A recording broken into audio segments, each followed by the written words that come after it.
জাপানের প্রধানমন্ত্রী Ishiba Shigeru পদত্যাগের সিদ্ধান্ত নিয়েছেন।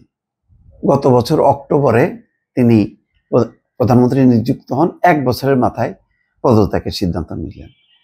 এটা একটা অদ্ভুত দেশ।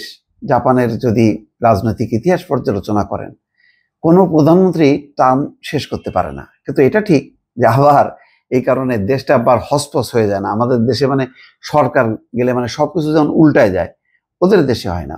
সরকার সরকারের মতন চলে, সব প্রতিষ্ঠান তার মতন করে চলে, তার নিয়ম কানুনে। কিন্তু ওই পার্লামেন্টে হসপস হতে থাকে বারবার, আবার প্রধানমন্ত্রী নিয়োগ হবে, এরকম চলছে। এটা এত কিছুর পরেও দেখেন, ওদের প্রধানমন্ত্রী যায় আসে, কেউ বলে না যে আমাকেই থাকতে হবে, আমি ছাড়া কোনো বিকল্প নেই। ওদের অসংখ্য বিকল্প। সরকার নড়বড়ে থাকে, কিন্তু প্রতিষ্ঠানগুলো চলে বলে আজকে জাপান কোন পর্যায়ে। আর আমাদের অবস্থা দেখেন কি হয়।